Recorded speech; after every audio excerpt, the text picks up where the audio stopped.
Everyone, welcome to Own Your Greatness. I'm Sienna Krieg. I'm hosting this podcast with Melinda Van Fleet, my aunt.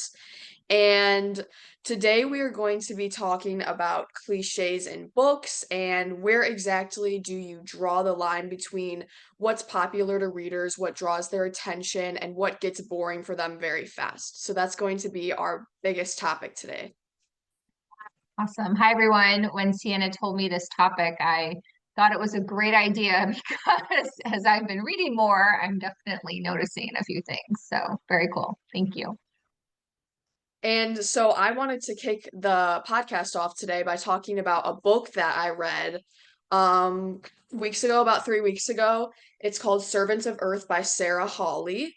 And I picked it up from Barnes and Noble. It was on the front shelf right away, so I was attracted to that immediately. And I just wanted to, I'm bringing this book up today specifically about cliches because I found that it was very similar to A Court of Thorns and Roses. And the last podcast that we did, we talked about that book. There was just a lot of very similar things between these two books. This book came out after that, after A Court of Thorns and Roses, just for context. Um, I just found that the whole love situation, the love triangles, both of the books had love triangles within, and the main character, who is a female, ended up falling in love with her like second choice, I would say. So she found somebody at first and was like, "Oh, I love them," but then there was another guy that they both ended up getting with towards the end. So I thought that was really interesting, and I know that this author may have written about this love triangle specifically because maybe with A Court of Thorns and Roses, that book was very popular, so that could have gained attention. But to me, I just found it it was very similar. Like I read this sort of scenario already and I kind of wanted to see something different, so I was a little bit upset with that cliche that this author followed, but I don't know if you have any other points to make about that. Yeah, and before I do, I'm curious. Do you ever put down a book when you think there's too many cliches? I know you said you read that one, the whole book, but Occasionally, yes, I actually Mhm. read another book. It's at school right now, so I don't have it on hand with me. But there was another book that I read called The Half King, and that one's a little bit more popular. There was a lot of reviews about it, so I decided to give that one a shot, and that one I just could not finish. I just could not. I was just done with it. I was like, nope, I can't do it. Mhm. So, Yeah, it's interesting because when I look at, all these books that I've kind of been dipping my toe in, some finishing, some not. But I can talk about, Fourth Wing. Like I'm a Game of Thrones, House of Dragons person in terms of watching all the programs on HBO. And even though I never got into Harry Potter, I've a lot of respect for Harry Potter, but the whole school thing there. So, she really just mashed up the dragons and Harry Potter. And I know that was on request of her publisher to come up with a book on using dragons. So all good, but it's just mm, interesting to me. Then when I'm reading this, I'm like, well, this is kind of cliche, right? You kind of have yep, like a really, really, really famous, two really famous book series that have also gone to screen that are very cliche and you mash them together, but it still sells, right? I think that's yep. where it's interesting to think about, where is it not necessarily a bad thing? So, Right, right. Yeah, that's a good point. It's very hard to kind of see that really subtle line between like what readers will enjoy and find comfort in, even though it may be the exact same from another book that they had read or very similar to other things where it's like, this is boring, you know? It's just it really depends, honestly, I guess, on the author kind of makes it how the author uses their own creativity, I would guess, just trying to, I think it's really important not to be so similar to another book, especially if your book is coming out after another one. It just kind of looks sketchy. So that's something to Yeah. just be like to just focus on that. Yeah, and it's interesting too. Yesterday in the writing class that I'm taking that I mentioned in my last podcast. So yesterday was lesson one. And the example that the coaches used was a scene from a book I've never heard of.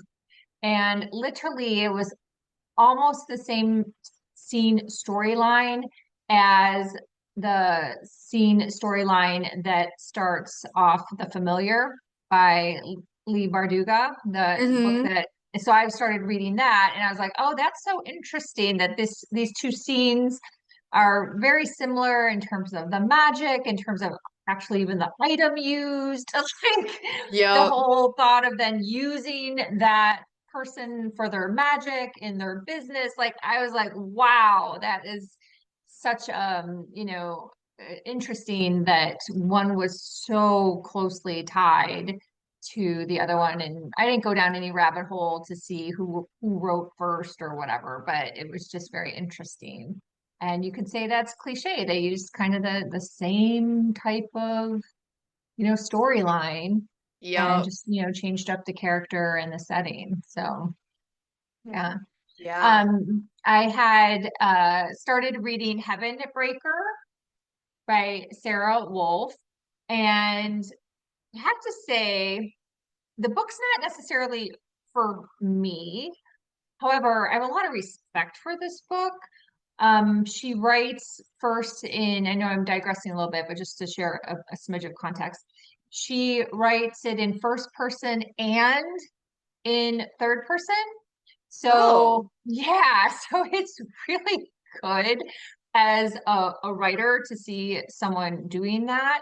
So, in that way, a writing style can also take a different path from being cliche in terms of the fact that, a lot of writers write in first person Mm-hmm.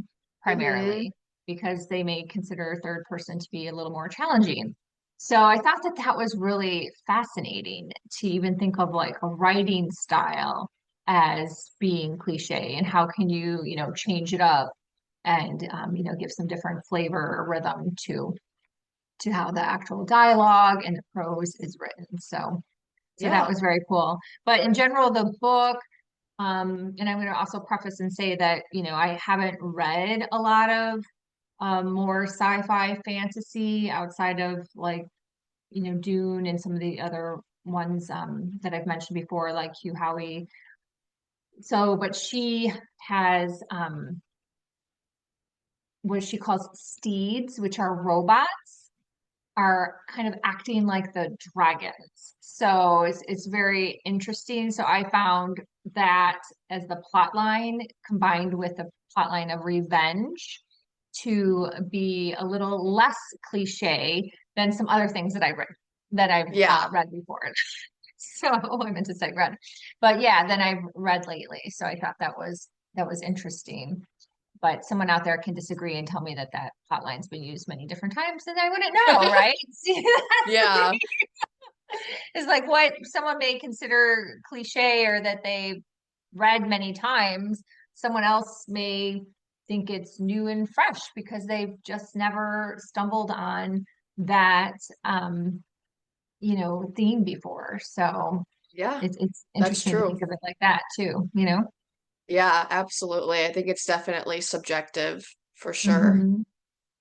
Now, in fantasy, I have seen quite early on also a lot of cliches around fairies and werewolves and witches.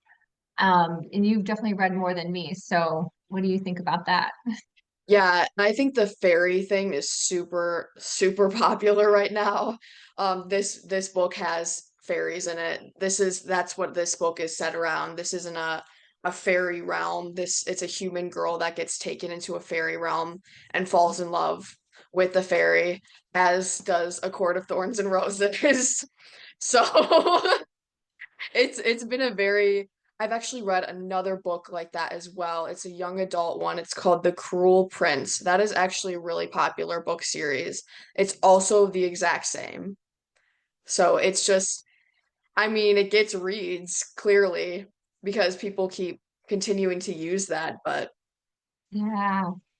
It would be interesting to know if publishers then request that, right? Because right. it's kind of like when a trend is hot, then everyone jumps on the bandwagon, right? Yup. And that's mass marketing that, goes into so many levels just in general with retail and with sales and how we are as humans in terms of following. Yeah, so it'd be interesting. On the flip side, I was talking to one of our clients on the sport fishing and educational program side, and she is someone who reads a lot of fiction. And what cracked me up was when I mentioned some different books, I'm going to paraphrase here, she was like, yeah, but that's not good writing. So I love that there's a whole, let's say, group of people, class of people, however you want to put it, that can recognize good writing versus where someone's just, trying to jump on a bandwagon and, Right. you know, get their book out. So, Yup. mhm. Yeah. That's how I felt about Servants of Earth. Like I actually do think the writing was pretty good. I would rate it like a 4 stars out of 5. So clearly like I still enjoyed the book and many others did as well, but with The Half King, which is the other book that I just did not end up finishing, the writing just really didn't appeal to me. It wasn't very strong, and I saw that other readers also had the same opinion as me. Now, this may be a bigger question than we can address in a podcast, but top side, especially because you have a lot of experience in this, what, in your opinion, makes good writing? Like, how would you describe it? I think something important is just to be original, and with cliches, that can be hard because, again, you want to get readers reading your book. You want to get some publicity on your pieces of work. So I think it's kind of hard to do that, but just being original and writing from your own experiences, remembering that your writing is your own, you don't need to follow the crowd all the time. And even though that may get publicity, just remembering that your writing is your own special piece of work and that it's why would you want to copy or kind of work with somebody else's books when when you have much better ideas in your own head that you can gather from your own experiences.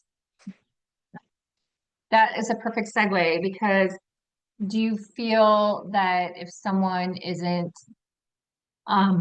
really tapped into their intuition and maybe they um, are too clouded with distractions or they're consuming too much content, then that kind of puts them in that pathway that they aren't open to receiving new ideas or Yeah, even having the awareness of different things that they can pull from in their own life. yeah, totally. I think that consuming content can be a good thing, but too much of it just gets you almost nowhere. It just keeps you going in circles. Yeah. 'Cause then you end up just writing in cliches. Right, right.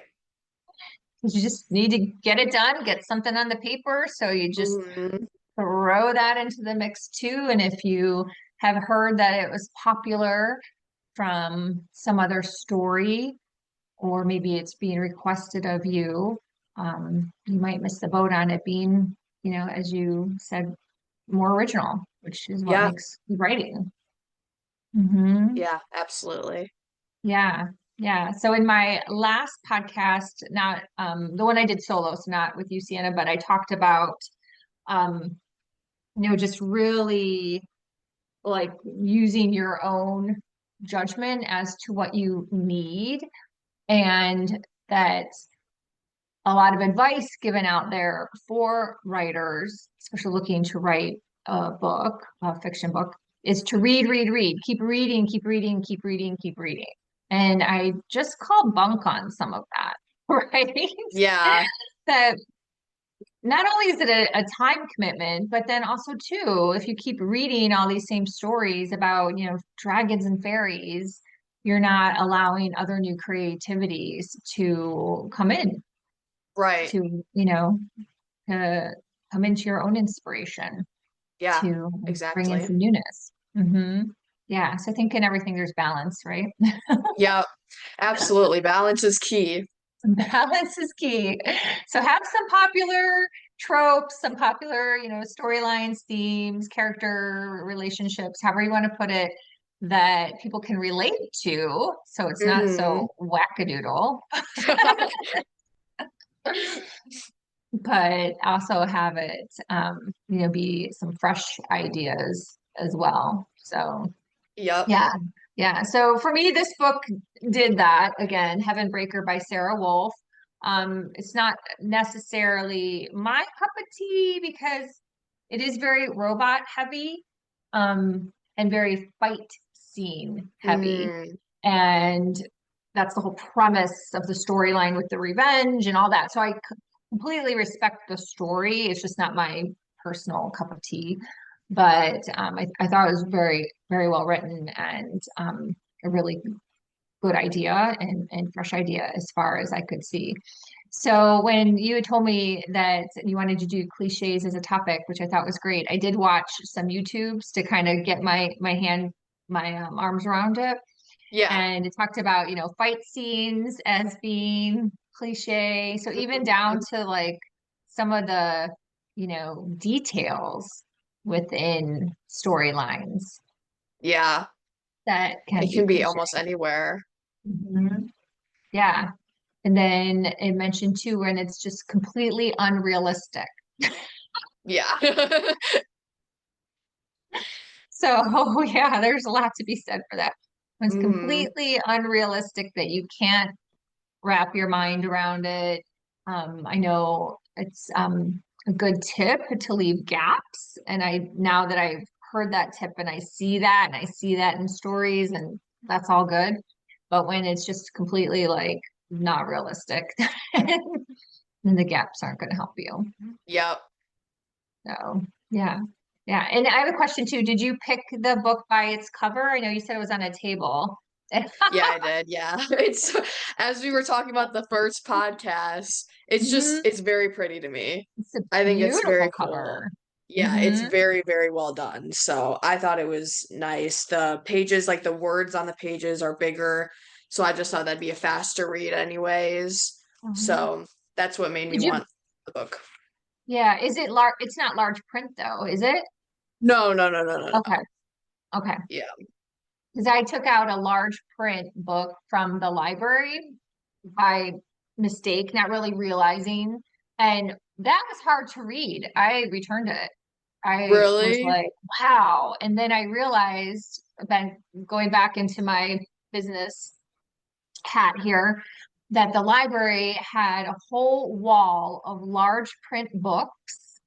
Actually, if you were to count space, probably more large print books than reference books. And so then it's like, okay, from a manifestation aspect, like what are we doing? Like we're Right. actually succumbing to using large print, which isn't really technically then helping your eyesight. You know what I mean? Because you're training your brain that it's okay to use large print. And like I was like, Yeah. wow, there's like a whole aspect of Yeah, that's really strange. Mhm. It was a Hmm. lot.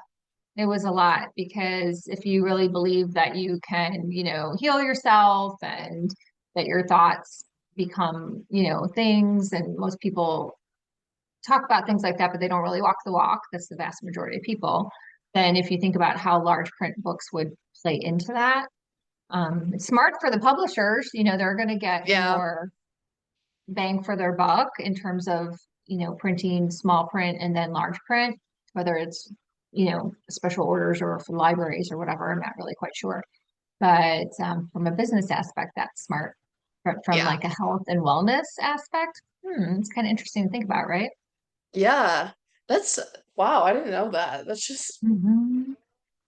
Yeah, huh. and I couldn't read it. It was too many big words. Like it was just confusing in terms of turning the Yeah. page. Like that whole like science of like our brains and our movements. Like, oh, I was out of whack. So Just messed you up. yeah, it did. I was like, I'm good. Yes, I have glasses and I've been doing a better job of not always wearing them, so I don't fall into that matrix. But still, yeah, it's interesting, right? Yeah. The world we live in. A little foreshadowing for what my books are going to be about. Oh, I Mm, like. yeah. So stay tuned. It's work in progress, but I already started working on them, so Yay. good. Yeah. So yeah, that's all I feel about cliches. Anything? Yeah, I honestly think we covered everything. I liked where this conversation went. Yeah, yeah. It's just something for people to think about because I Hmm. don't know. You and I were talking about before and stuff. Is like, is there a right answer? Is there a wrong answer? It just depends on what your angle is. Right. And I used to read book series, and there's famous authors like Jackie Collins and other really famous authors that have tons and tons and tons of books. And they probably follow a formula, a little bit of cliches, just like watching the Hallmark Channel, right? All those Hallmark movies, you can pretty much guess the storyline, what's going to Yep. happen when and how it's going to end up. Like, for the most part, 9 times out of 10, I'm quite confident that you can guess it and know that it's pretty cliche-ish, if that's a word. So, yeah.